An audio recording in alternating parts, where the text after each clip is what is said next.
Welcome to the iWoman podcast, where we dive into what it takes to unleash your inner roar in the boardroom, the bedroom, and beyond. My name is Melissa Turner. I am a sassy C-suite millennial who is all about taking business into the future. And I am here with my good friend and my business partner, Sonia Dunbar. Hey, I'm Sonia Dunbar. I'm an energetic Gen Xer, serial entrepreneur that's determined to be a game changer. And me partnered with my good friend, Melissa Turner, we're taking charge of an evolution of business women around the globe. Welcome to our podcast. Hey, welcome to another amazing episode of iWoman. I'm Sonia Dunbar, and I'm here with my amazing business partner and friend, Melissa Turner. Hey. Hey there, Sonia. How are you today?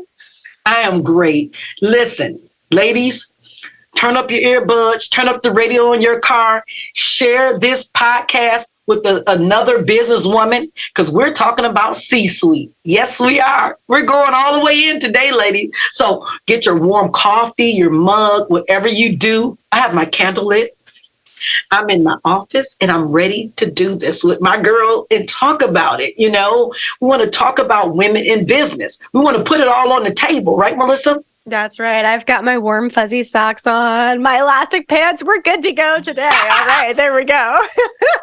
Now, Melissa, I know you have your coffee. Yes. Here we go. Anywhere without your coffee. There it is. So like Sonia said, today we're going to be diving into what it means to be a C-suite executive. And whether you live in the United States, whether you live in China, there are similarities between what it means to be a C-suite. And so we're going to be diving into that and doing a high-level overview and just sharing our stories about what it means. So as a C-suite executive, we're talking about the CEO, the CSO. Now we're even seeing Chief Empathy Officer out there for all of those cool, innovative companies that, you know, that we see daily.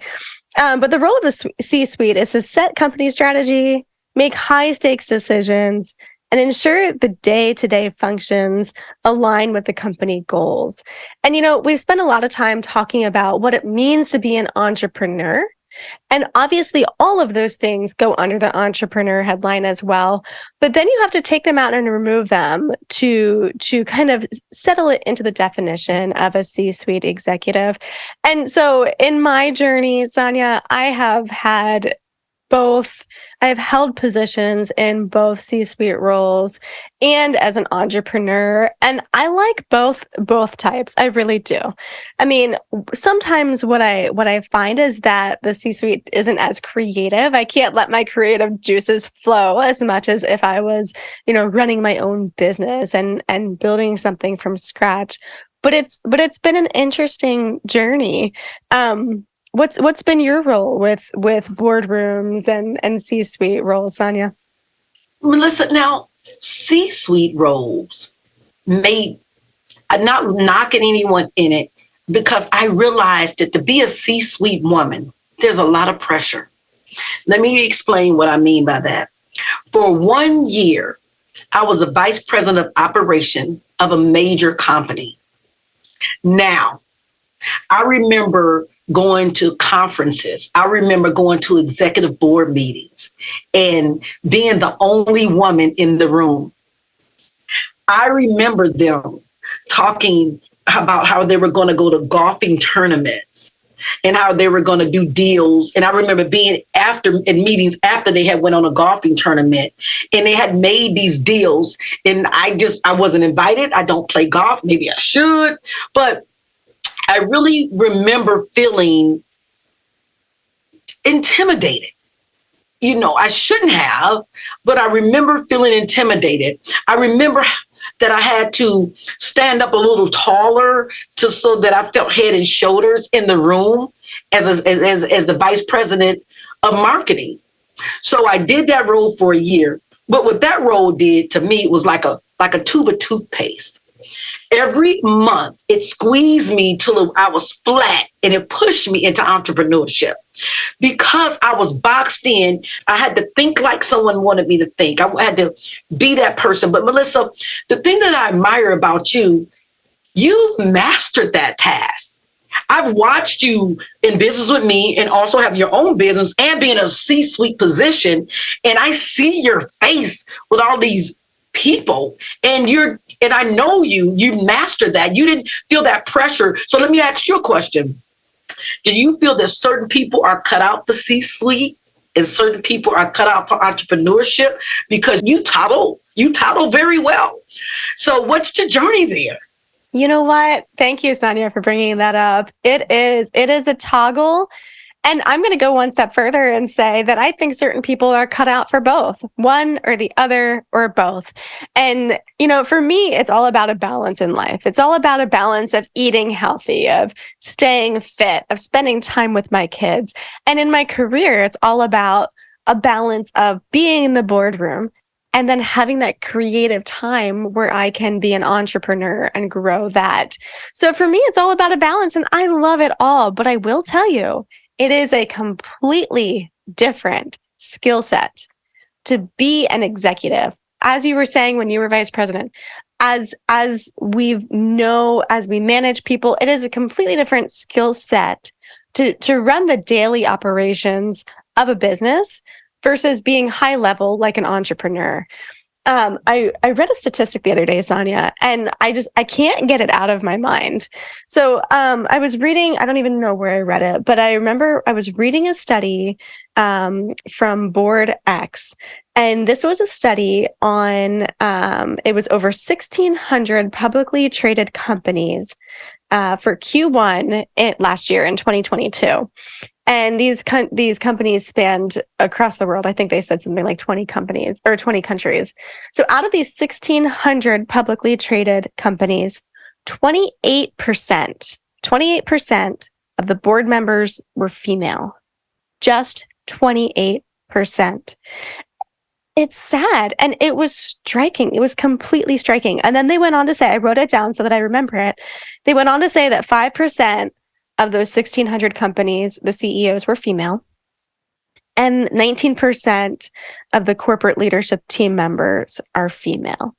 So even in modern world, being a female in business, being a woman in business is still unusual at the C-suite level. So let me go one step further and tell you this statistic. It was the final paragraph of that of what I read. And basically, it said that out of those 1,600 publicly traded companies from around the world, it said that none of the boards were all female, but it said 80 something were all male.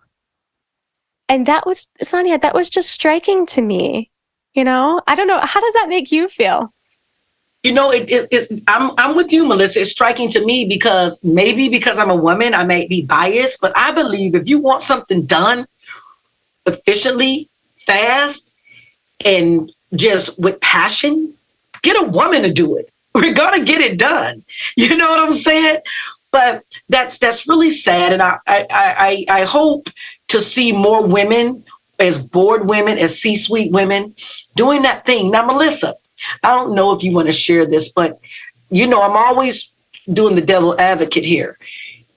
And I shared with you how I felt, small in the room with all men. Some of the conversations were not the best for a woman and for me. So let me ask you, because of our age difference, I feel that there should be, if there's a woman in the room, certain conversations shouldn't be had.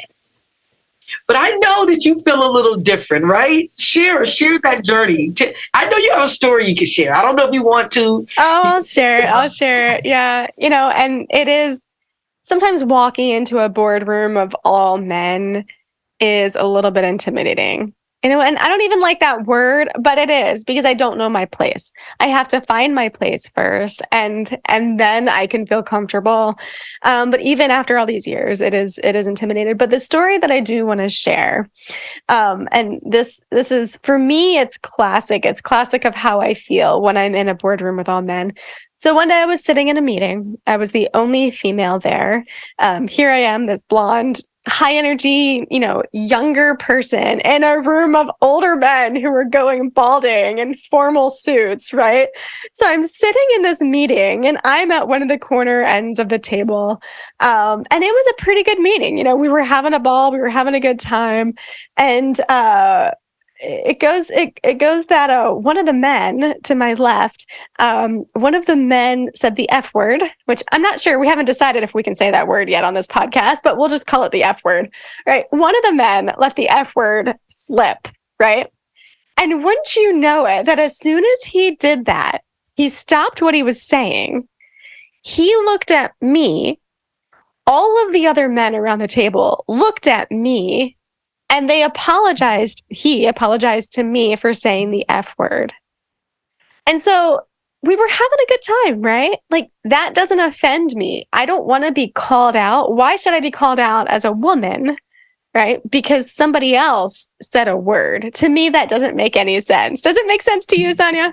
Well, Melissa, like I said, we're at you're a millennial, Gen Xer, so there's an age difference there. I want that respect. That's just me. So I respect that for you. But what I'm curious to hear is what do our listeners think?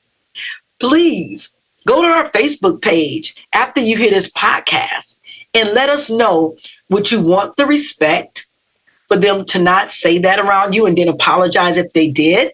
Or are you like, hey, like my girl Melissa, I'm a business person too. Just because I'm a woman, the conversation's going on. We're having a good time. I'm curious to know. Wouldn't you be curious, Melissa?